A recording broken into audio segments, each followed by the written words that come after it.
Well, good morning. It is Tuesday, June 13th, 2023. I am Kenny Polcari, your host of the party. And what is it that you need to know today? Well, it's FOMO versus FOBI, right? Fear of missing out versus the fear of being in. The CPI is due out in just hours, and investors are handicapping the Fed's next move. The S&P surges into a new century. The question is, will it stay there? Oil and a technical downtrend, and Prince MBS is having a stroke. Well, there are three central banks due out this week, right? The Fed tomorrow, the ECB on Thursday, and the Bank of Japan on Friday. And what will they say? And what do we have for dinner tonight? We're having the roasted sea bass on a bed of mushrooms and onions. Delish. Okay, so wait. Stocks, the S&P and NASDAQ close at another new 2023 high as the fight continues and the fear of missing out, FOMO, gets more exaggerated. Like I said last week, FOMO is worse than FOBI, right? Which is the fear of being in, which has led to so many people being out of the market waiting for that Mikey Wilson collapse that called for the S&P to trade down to 3,000 before the bottom was put in. Investors are now convinced that the Fed is navigating a softer landing and that the hard landing that so many expected, myself included, won't be hard at all. And so, investors that went into all cash are rushing to get back into the market, which sadly means we're probably at a top right now. But more importantly, they want anything that sounds like tech. The Dow, which has Apple, Microsoft, Intel, IBM, along with JP Morgan, Goldman Sachs, Salesforce, all names that can be connected to tech and artificial intelligence, rose by 190 points or 0.6. The S&P that has all of those plus so many more rose by 40 points or 0.9. The NASDAQ, which is all tech, surged by 202 points or 1.5%. The Russell added 7 points or 0.4, and the transports gained 62 points or 0.4%. But let's be clear, tech is everywhere. Mega caps, large caps, mid caps, small caps. It just depends on what tech you're looking for, right? Because tech is everywhere. The headlines are outlining it, right? The S&P 500 closes at its highest level since April 2022 as traders hope the Fed will skip a rate hike. Hello? Hope? Not happening. It is going to skip. There's no reason to hope. NASDAQ 100 climbs about 2% in a run-up to the CPI report, and the S&P closes at its highest level in over a year. Okay, well, this morning is the moment we've all been waiting for. At 8:30, the government is due to report the latest CPI, right? The Consumer Price Index inflation report, and the excitement is building. Many now expecting an even larger decline than what they prepared us for. And that is what's behind the recent surge into the next century, right? Because the S&P pierced 4,300 yesterday, settling in at 4,338. Investors are now convinced that we reached or are at most just one tick away, 25 basis points from the end of the rate hiking cycle. They're also convinced that Wednesday's FOMC announcement is going to skip an increase and hopefully sound less hawkish than previously thought. And that's caused all these asset managers and retail investors that have been sitting it out, just waiting, as well as all the hedgies that made big short bets to reassess their next move. And what are we seeing? The reassessment is causing those players to jump back in, right? Some allocating cash from the sidelines, right, because they've missed the move, while others are covering their short bets and licking their wounds. And remember, when you cover your shorts, you become a buyer, and it only exaggerates the move higher. Now, the move higher is led by a handful of mega cap tech names and by the realization that artificial intelligence is taking on a new role in the world, and it feels like it's now broadening out. With investors looking for opportunities in beaten down stocks that have yet to participate in the move up. I pointed this out last week. Investors now adding to industrials, where it's up 0.7 yesterday. Basic materials up 0.5%. Healthcare up 0.4. Retail up 1.5%. Aerospace and defense up 0.8. The SMIDs, right? The small and mid cap. IJJ up 0.6. IJT up 0.25%. All of these groups have been shunned for most of the year as money piled into tech. But they're now suddenly picking up their heads as investor money moves in. Gaining nicely in the last couple of weeks as the rallies brought out, taking these sectors from negative to positive on the year. I think the only one that's still negative is healthcare. It's only off about 3%. on the year. Now, to be sure, these sectors are not rallying by the double digits that we've seen. Tech, which is up 36% year to date, consumer discretionary up 27%, communications up 33%, disruptive tech up 38%, semis up 44%, even home builders are up 25%, and airlines are up 16%. These are all sectors that got slammed last year, right? They fell by double digits because they were the winners. So the other ones, the industrials, the financials, those were the winners last year because they only fell by single digits. And that explains the logic, right? Some sectors, and we all know which ones, got walloped as rates began to rise and money moved into cash and into the big, boring, non-sexy names, looking for shelter from the storm. And as investors got more comfortable with the Fed's narrative and the economy did not circle the drain and the labor market remained strong and the recession remained elusive, money began to sniff out the opportunities. And so where did it go? Bingo, it went into all the names that got walloped. And why? Because for the most part, those names that got walloped, they were still good names with good products and good guidance, and they were all on sale. Down 25, 30, even 50%. Think about NVIDIA, right? The perceived weakness, the cautious forward guidance for so many of them to slim down, which wasn't a bad thing, because remember all the reactions every time one of them announced layoffs, right, and cost-cutting measures. Investors celebrated going all in. And that's exactly what we've been talking about, why you should never be all out, right? But then you had a bevy of street analysts and strategists that remained skeptical, calling for caution and restraint, telling investors to move money into cash or treasuries, get out of the market. As treasury yields rose, some investors chose the safe trade for the majority of their money, convincing themselves that a 4% treasury with no risk was better than an uncertain equity market. Yet, stocks did not fall. They didn't collapse the way that so many expected. The savvy investor kept sniffing out the opportunities, staying invested, albeit a bit more defensive, as I told you all along. Put money into those big, boring, beautiful, divvy-paying, large-cap names that offered you shelter in the storm. Don't get out, and don't get out of tech. Just let it take on a lesser role until the coast is clear. Means, overweight the defensives like I've been saying all that time. Keep your toes in the water. And if you did, you should be celebrating right now because you never got out. You stayed the course. And now you don't have to rush in because you're already in. So if stocks have rallied, you've gone along for the ride, right? It is just a beautiful thing. And we've been talking about that ad nauseum. Anyway, so now we're at a crossroads, right? Does the rally continue or is it gotten a bit toppy? Now, I thought it was toppy 100 points ago, but clearly I was mistaken. But you have to ask, has the surge up already priced in now what the market expects and what we've been talking about? If they skip and become less hawkish, will investors hit the sell button in what would be a buy the rumor, sell the news type of a bet? Well, we're about to find out. Futures are up again this morning. Not big, but they're up. Dow futures up 30, SP's up 11, NASDAQ up 74, and the Russell is up 4 as the excitement builds, right? And the clock ticks down.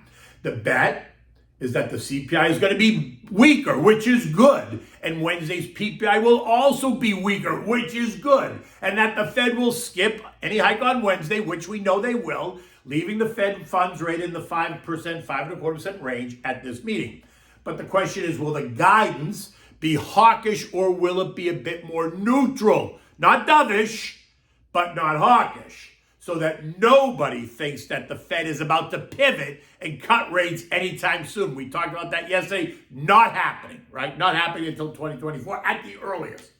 Now, if the Fed, for some reason, suggests that they're going to continue to push rates towards 6% in the months ahead, then there will definitely be a reallocation of money, and the answer would be no, the rally doesn't continue. But if the Fed signals that the rate hiking cycle is over or nearly over and the economy appears to have avoided a deep recession, then the answer is yes. Investors will look for opportunities outside of tech that will also benefit from a stable rate environment and an improving economy, and that should lead to the broader participation of all sectors.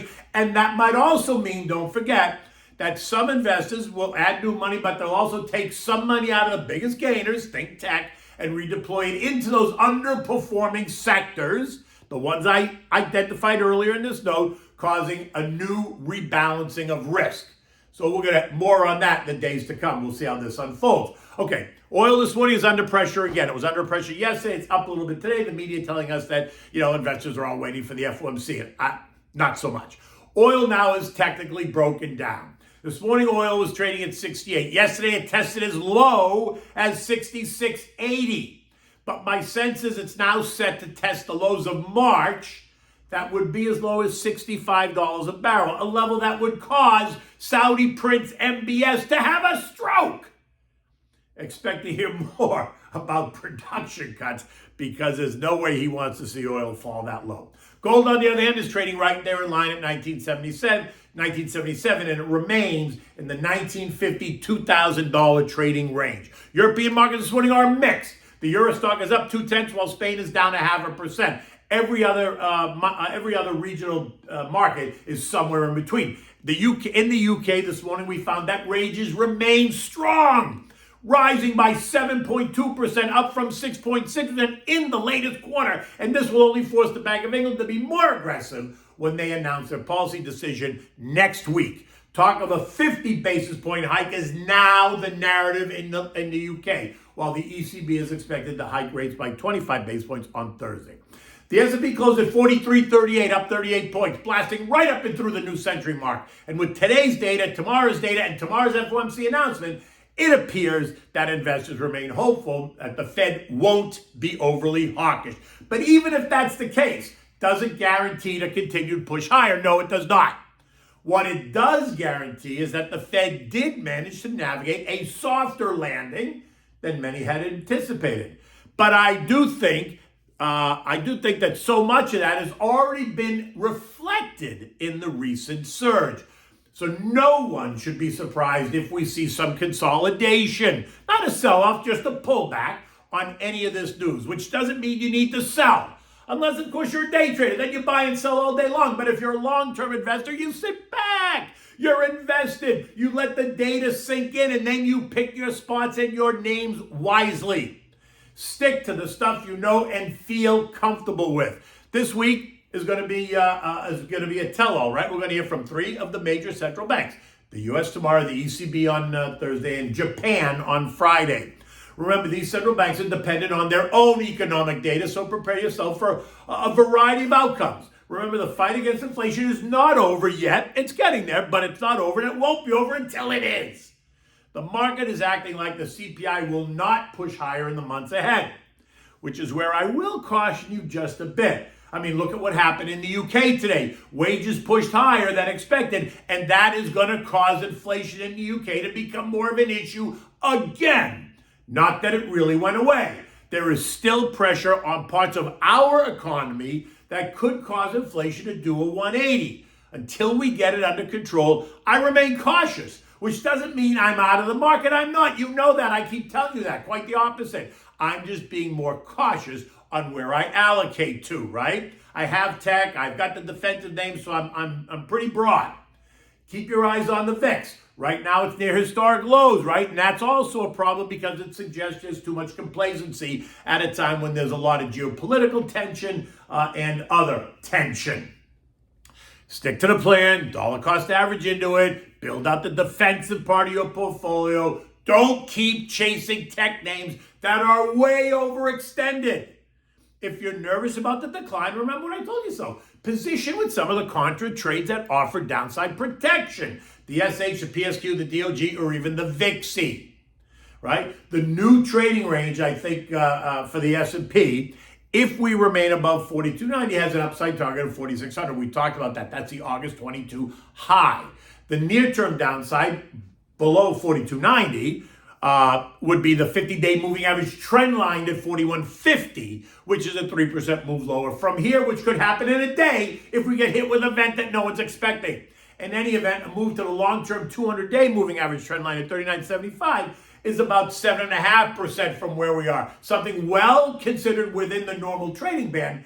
And so what that means is stick to the plan. Allocate according to your risk profile and your time frame, right? Stick to the plan. give me a call. I'm always happy to talk about it. Okay, what do we have for dinner tonight? We're having the roasted sea bass in a marsala wine sauce. Now, sea bass is a fish that you find in the cold waters of the southern Atlantic, in the Pacific, and other southern oceans like the Indian Ocean. It feeds mostly on squid, shrimps, and other small fish, and itself is a delight of whales, elephant seals, and octopus. You can find this fish around the world called by different names. In the U.S., they call it Chilean sea bass. They call it mero in Chile and Japan. They call it merluza negra in Argentina and Uruguay. It is a white, flaky fish that's easy to prepare and can be combined with many ingredients to make the perfect presentation. But today's